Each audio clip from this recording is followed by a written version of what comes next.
7, 8, 9, jump, jump, jump, jump. Okay.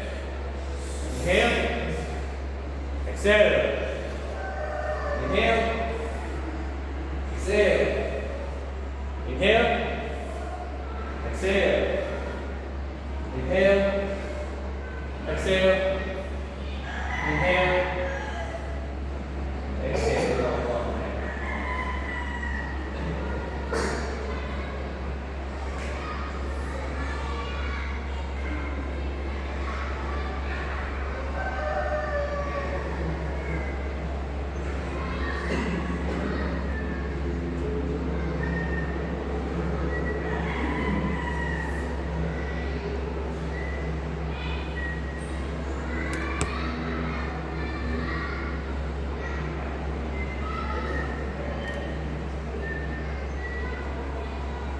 So, ano lang tayo?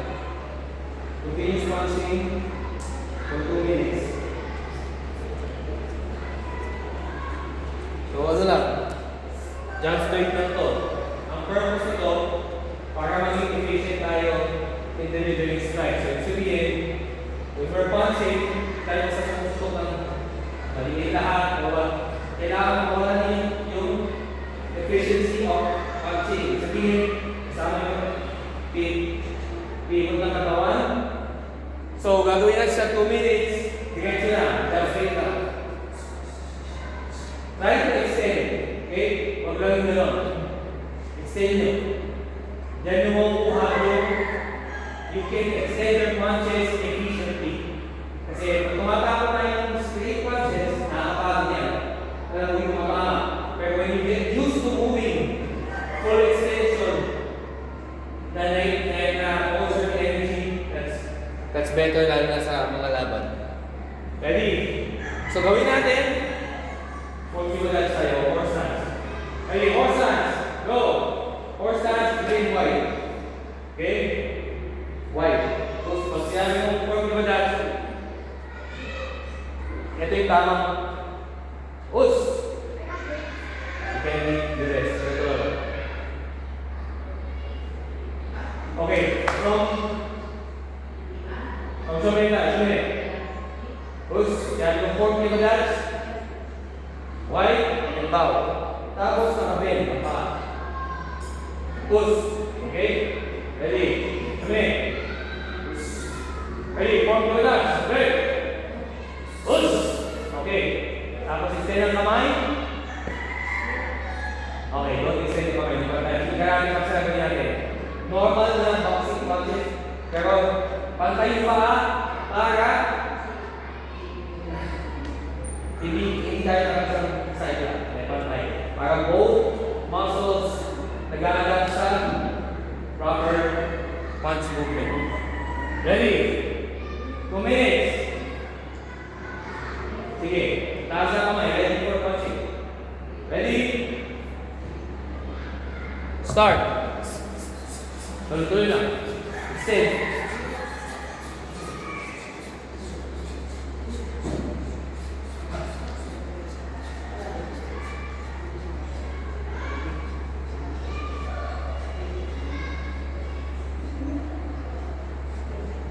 Extend.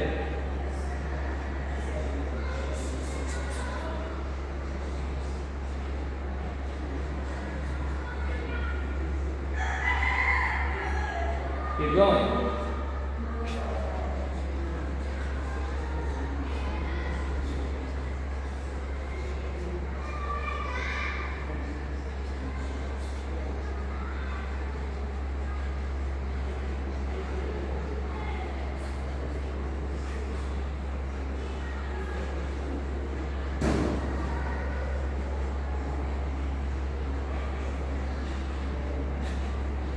One minute.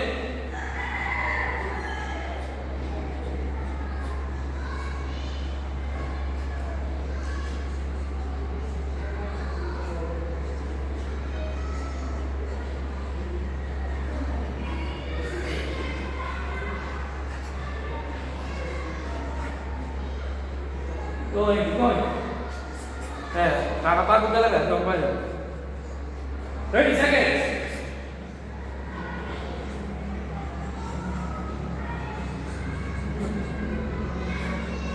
Last 10 seconds. Faster and stronger.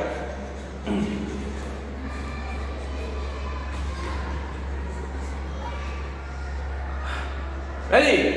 10, 9, 8, 7, 6, 5, 4, 3, 2, 1. Break. Inhale. Exhale. Can you do it already? Are you okay? Inhale. Exhale. Inhale. Exhale. Inhale. Exhale. Inhale. Exhale. Inhale. Exhale. Okay, fighting form. Kicks naman tayo. Kicks. So basic lang tayo muna. Dalawang. Just like earlier, dog straight. Okay naman.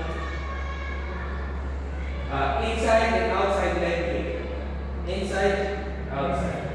Okay? No matter how you do it. Kung ano yung efficient sa inyo, pwede yung cheese style na steady lang. Pwede yung parang long leg side para sa akin. Pwede yung parang wide leg style. So, basta you practice inside, outside leg. Ready? 24. So, inside, outside. Approach the chair. Ang kamay, pag sumisipa, practicing nyo na naka-steady lang. Unless, kung sisipa lang yung mga sobrang taas. Okay? Okay lang tayo bumaba ng kamay. Kasi, mag-lead din ngayon katawan nyo. Lumalayo yung kamay from, yung ulo from ataas. 24. Ready? Sisilaw ko please.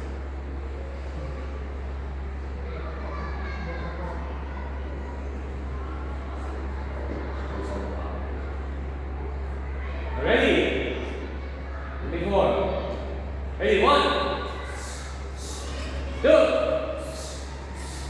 3, 4, 5, 6, 7, 8, 9, stop. Push, stop. Push, stop. Push, stop. Push. Okay, gagawin natin. Ganun pa rin. Inside, outside, and then dalawang ulit. 45 naman. Dalawang 45 sa katawan. Okay? Ready? Fighting forward. So, bali apat na siya. 1, count. Apat na sipa. Okay, ready? Go. 1, 2, 3, 4,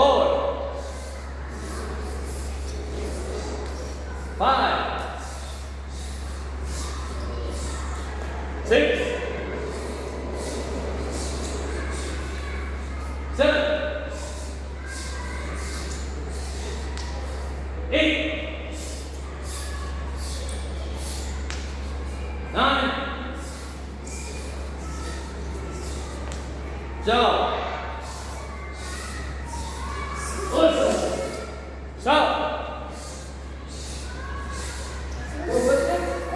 Stop. Okay, dalawa pa. Sa ulo naman. So, 1, 2, 3, 4, 5, 6. Okay? Ready? Fighting for. Kamay count.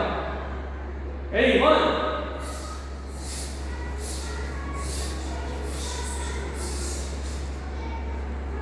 2,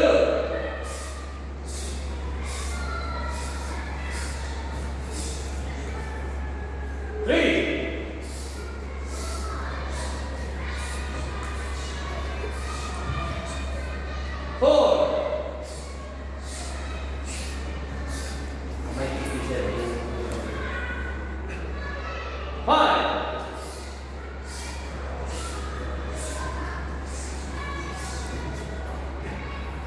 6, 7, 8, 9, 10. Jump.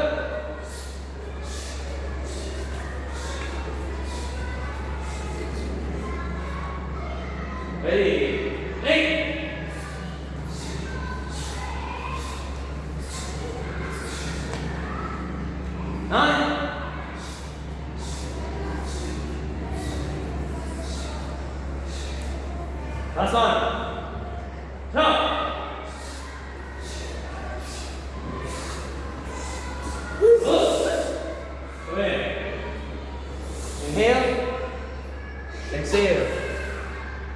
Inhale, exhale. Inhale, exhale. Inhale, exhale. Inhale, exhale. Okay. So techniques naman tayo. Techniques. So gagawin natin, just to give agility sa atin, let's try yung iba kung tawag yung sa iba kung bullet kick mo sa taekwondo eh. Pero I don't know kung bullet kick mo siguro 1-2 kicks ka. Sa taekwondo may ginagawa sila na tumatalon. Halimbawa, snipa, pero parang sa ilan tayo sa kanila 45 to eh. Hindi sila pwede snipa. So tayo pwede natin spike kita sa una, tapos tatanong tayo for a 45 kick. So, basically, kick, kick. Okay? Tapos, mamaya nalagyan natin ang sa combination. Sige, tingnan mo natin ako ako. Sige, bago para.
Kada isa will kick 3 times. Okay, so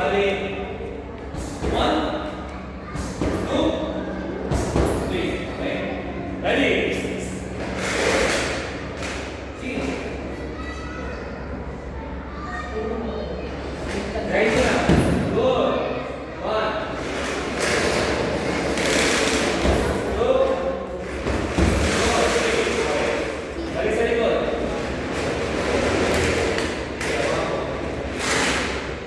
Go. 1. 2. 3. Good. 1. 2. 3. 1. That's okay. 2. 3. Kaya nyo bigyan ng pako yung pangalawa. Kasi second ka lang muna eh. Yung pangalawa ang 1. 2. Nice. Good. 3. 1. 2. 3. 1. Good. 2. 3. Jump. Jump on the first one. Okay. Let's try it. 1. Going. 2. 3. And be careful. 1. It's okay. 2. 3.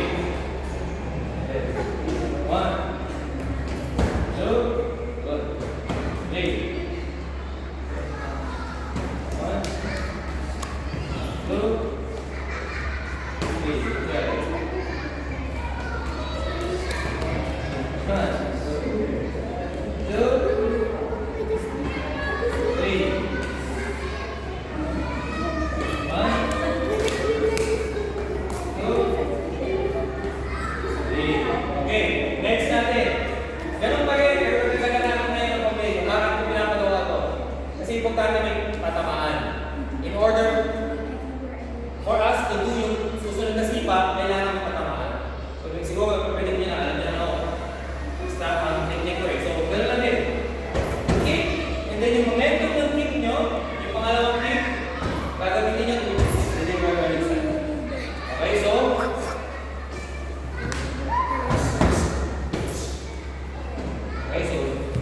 parang double kick, or you call it jump kick, whatever.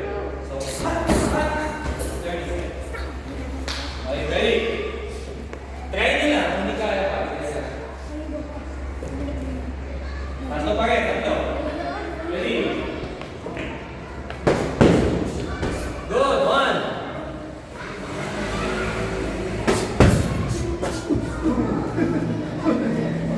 Good. 2. 3, nice.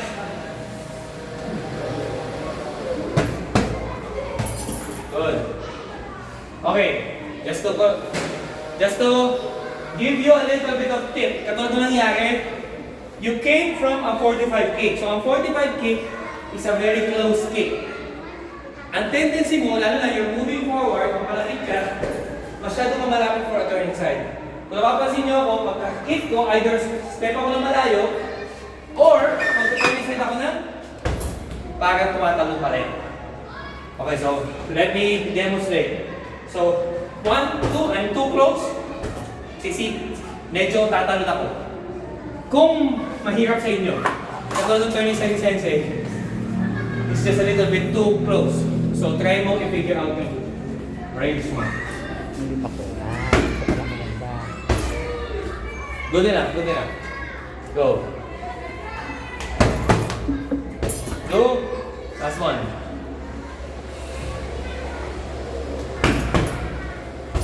Good. 3.